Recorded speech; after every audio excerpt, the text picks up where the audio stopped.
안녕하세요. 뻔뻔한 복덕방입니다. 구독과 좋아요, 알림 설정, 회원가입 부탁드리겠습니다. 미국이 3월 6일 초미에 관심사를 두고 있는 게 바로 파월의 말입니다. 의회에 출석해서 금리 인하를 요구하는 민주당 의원들을 향해서 다시 강도 높은 발언을 이어갈 것으로 전망이 되는데요. 왜냐? 최근에 미국 상원 의원들이 별도의 서한을 보내서 강도 높은 금리 인하에 대한 그런 요구를 했다고 전해지는데, 파월 쪽 연준 인사들은 콧방귀도 안 꼈다는 그런 소식도 들리고요.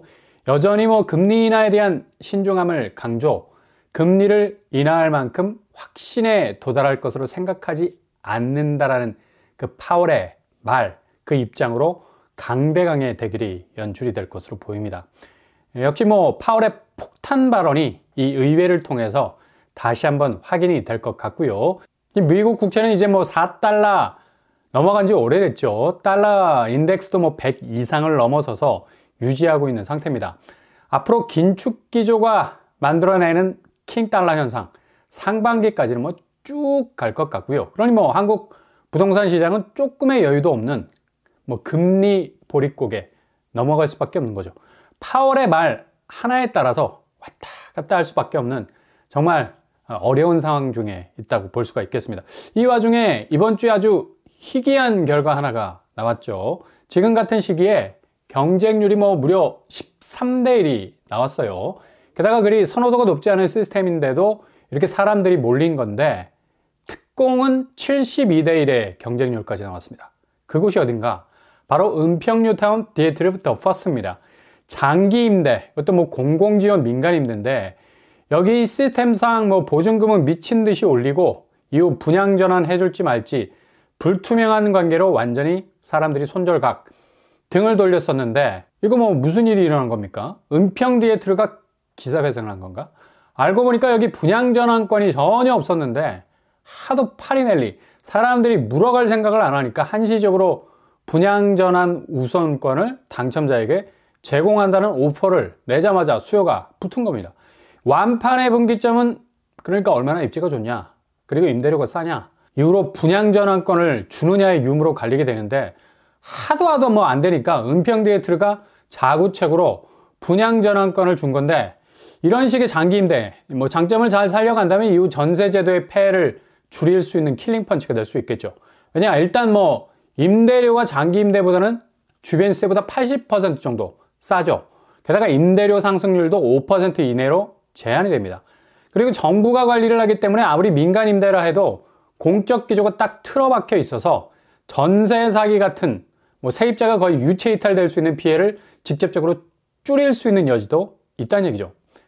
나름 괜찮습니다. 근데 민간 건설사가 장기 임대도 그냥 그 파일을 제대로 먹으려 하다 보니까 이거 장기 임대의 본질이라는 궤도를 이탈, 그냥 일반 민간 분양 같은 인상을 줬기 때문에 완전히 손절을 당한 거죠.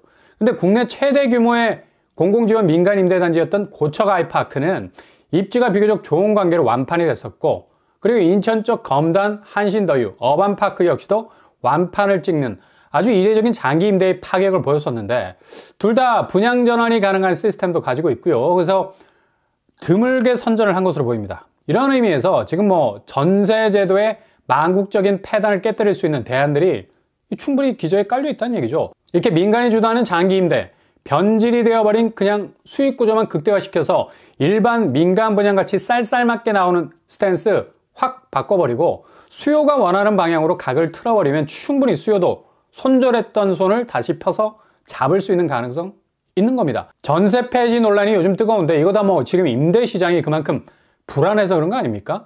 전세값은 아파트 위주로 변동성이 큽니다. 수요가 와르르 몰리면 서울 전세시장 같은 경우는 완전히 간헐천을 만들어서 사막과 같다가도 일시적으로 물이 불어서 홍수가 나죠. 전세값이 들썩일 수 있다는 얘기. 그러니 굳이 전세 살지 않고 다세대로 가려고 해도 이건 전세 사기 문제로 골머리를 앓고 보증금까지 날릴 수 있는 리스크도 있으니까 차라리 월세로 가자. 미련 없이 전세시장에서 돌아서는 수요가 늘어나고 있는 상황에선 이렇게 은평 디에트르 같은 장기 임대 시스템 빨리 구축을 시키는 것이 급선무겠죠. 지금 전세 사기 여파로 허그 손실이 이만저만 아닙니다. 최근 허그의 손실액이 눈덩이처럼 불어나자 국토부가 4조 원 규모의 현물 출자했습니다. 그러니까 어려운 말 뭐 골치 아프다. 그냥 4조 원 뚝 떼서 줬단 얘기. 국토부가 허그의 최대 주주고 지분율 70% 정도 차지하고 있는 상황에서 공기관에서 손실액이 계속해서 늘어나는 건 부실 정도가 이만저만이 아니라는 건데, 국토부가 소유한 한국도로공사 주식 지분을 현물로 출자 4조 원 정도의 규모로 지원을 해준 건데, 이게 조금은 심각한 게 이번이 처음이 아니란 얘기죠. 허그의 보증사고가 계속해서 이어지고 전세 사기로 인한 대위 변제, 그러니까 허그가 온몸을 던져서 막아주는 거죠. 현금을 대신 쏴주는 건데 이게 계속해서 끝나지 않고 에버레스팅 이어지니까 당연히 뭐 손실액은 눈덩이가 되는 거고, 그래서 지난해 12월에도 현물 출자를 계속해서 공수해주는 일들이 일어난 건데, 그만큼 지금 전세 부분의 피해 그 파이가 커지다 보니까 이런 현상이 일어나게 되는 겁니다. 결국 공기관의 자금 구조도 허덕일 만큼의 재정 위기로까지 번지고 있는데 그냥 두 손 두 발 놓고 있을 수 없었다라는 사실. 그러니 빨리 장기 임대 제도 손봐야 한다라는 것. 지금 나와 있는 공공지원 민간 임대 미분양된 곳들이 뭐 그냥 지척에 깔려 있는데, 선호도가 높은 곳 위주로 은평 디에트리처럼 한시적으로라도 세입자 권리를 보강해주고 보증금도 어느 정도 고개를 끄덕거릴 수 있을 만큼의 수준으로 내려와 준다면 새로운 물고 트는 거 아니겠습니까? 그리고 지금 분양가를 무지막지하게 올리고 있는 민간 분양도 이젠 굳이 뭐 청약자들이 이런 엄한데 통장 던질 이유도 없어지고 있습니다. 바로 뉴홈에서 나오고 있는 나눔형 토지 임대부의 집중. 기존 일반형은 뭐 거의 민간 분양 가격 비슷하고 부담 100배죠. 게다가 사전 청약이라는 이유로 입주까지 5년 이상 기다려야 하는 불안감이 있는데, 어제 주택법 개정안 시행령 입법 예고가 뜬 게 있는데 아주 중요한 포인트가 있죠. 장기 임대 차원을 넘어서는 이거 뭐 개인 소유로 넘어갈 수 있는 메리트가 생기게 생겼습니다. 바로 토지 임대부 주택 다음 달 15일까지 입법 예고를 하는데, 이제 반값 아파트라고 불려지는 토지 임대부도 개인 간 거래가 가능해지죠. 이게 당초 뭐 개인 간 거래는 금지, 오직 환매 방식으로 공기관에다만 팔 수 있는 시스템이었는데 이젠 그 누구에게도 내 집을 팔 수 있게 됐다는 얘기입니다. 일단 토지 임대부가 건물만 딸랑 소유하고 있는 시스템으로 사람들로부터 많은 외면을 당하고 손가락질도 당했었는데, 지금 뭐 부동산 돌아가는 것 보면 답이 없잖아요. 굳이 무리해서 초기 자본금 대출 받아서 어마무시한 대출 일으킬 이유가 없다는 거지. 거의 3억 정도 되는 초기 자본금, 그리고 뭐 이건 뭐 대출도 절이죠. 근데 건물에 문패를 달되 땅에는 안 되고 건물에만 되는 건데, 이게 핸디캡이 있었는데 이게 부동산 상황이 역전이 되다 보니까 이런 시스템도 쏠쏠하다는 얘기죠. 지금 집값 어떻게 됩니까? 대략 지금까지 8% 정도 떨어진 하락세였는데 이제 뭐 살 사람이 없는 수요가 급격하게 줄어가면서 가격은 더 떨어지게 될 겁니다. 이렇게 되면 기존 대지까지 소유한 집값이라는 자산 가치, 대변동성을 맞이할 수밖에 없는 거고, 그동안 우리나라 자산 구조는 전형적으로 이렇게 땅을 물고 있는 아파트 개념이었지 않습니까? 근데 이런 자산 구조가 세게 흔들리고 있다. 통계청이 발표한 결과에 따르면 국내 가구당 평균 자산이 4.5% 정도 감소, 대략 4억 5천 정도. 작년까지만 해도 5억 2천 정도 수준이었는데 2012년 이후로 최대 감소 추세에 있습니다. 그만큼 집값이 많이 빠지고 있는 상황에서 부동산 자산이 금융자산으로 옮겨가는 건데, 금융자산은 대략 3.8% 정도가 증가 추세에 있습니다. 표를 보면 뭐 명확하게 60대 이상을 제외한 모든 연령대의 자산 구조가 줄고 있는데요. 특히 부동산 자산 구조가 급격하게 줄어가고 있죠. 이거 대부동산 지형도 변화라 볼 수 있습니다. 이제 뭐 60대 이상은 더 이상 자산 구조를 움직일 만한 여력이 없고, 그렇게 아파트 형태의 자가 구조가 자산의 전부라 할 수 있는 상황에선 젊은 층이 뭐 굳이 아파트의 모든 자금을 때려박을 수 있는 부동산 자산 구조가 예전처럼 형성되지 않고 있고, 심지어 뭐 집값도 이렇게 흔들거리고 있는 상황에선 아파트 자산 구조의 가치가 한계 상황이라는 사실, 너무나 뭐 또렷하게 보이지 않습니까? 안 봐도 비디오지. 그러니 부동산 시장이 지금 약세로 가고 있는 것, 금리 영향도 있을 수 있고, 자금 구조가 뭐 부동산 쪽으로 흘러갈 수 있는 대출도 막히는 이유일 수도 있고, 분양가가 너무 비싼 영향도 있고, 뭐 여러 가지 이유를 들이댈 수 있지만 제일 중요한 건 이렇게 기본 수요층의 인식 변화, 그러니까 집에 대한 개념이 바뀌기 시작을 한 건데, 또 뭐 아주 급속도로 전통적인 자산 구조 뼈대로 아파트를 굳이 가져갈 이유가 없다. 그러니 지금 토지 임대부 같은 청약 뜨지 않습니까? 고덕강일 3단지 특공 일반 가릴 것 없이 30대 1 넘어섰습니다. 거의 처음 단추를 끼우는 분양이었는데도 비난받았던 분위기와는 달리 아주 뜨거웠죠. 그리고 2차로 진행된 고덕강일 2차 30대 1 여기도 넘었고요. 집값이 급격하게 기울기 시작하면서 지난해 10월에 진행이 됐던 마곡 10-2블럭 특공 50대1을 넘었고 일반은 133대1을 기록했습니다.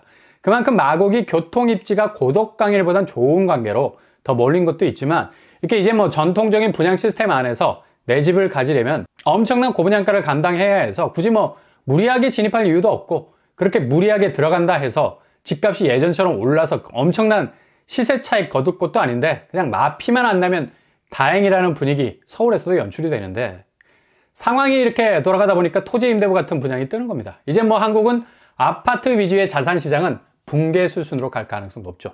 그만큼 지금 부동산 시장은 인구 구조의 변화로 인한 수요의 감소, 아무리 뭐 매력적인 공급이 나와도 민간 분양에서는 메리트가 전혀 없기 때문에 분양 시장뿐만 아니라 매매 시장도 마찬가지죠.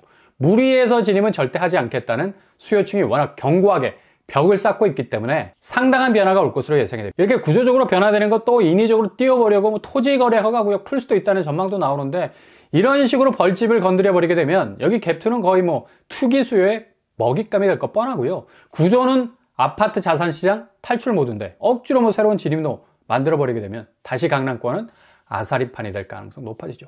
아마 소폭 조정하는 선에서 그칠 것으로 보입니다. 왜냐? 여기 재건축 단지들이 많아서 그것도 뭐 분담금 물린 것들이 수툭해서 그리 큰 메리트가 없기 때문에 이렇게 한국 부동산 시장은 일단 임대 시장에서의 대변화가 와야 지금의 왜곡된 고가의 자산 시장이 정상이 될 수 있고 게다가 새로 진입하려는 수요가 투기 수요가 몰리는 곳에서 호구되지 않을 수 있는 안정적인 부동산 풀이 조성이 될 수 있는 거죠. 신축과 구축의 가격은 단지 금리 영향 때문에 하락하는 게 아니라 이제 뭐 변화된 수요 측의 요구 이게 관철이 안 돼서 수요가 떠나버린 시장이 됐기 때문에 가격은 앞으로도 하염없이 내리꽂힐 가능성 높을 것으로 보입니다.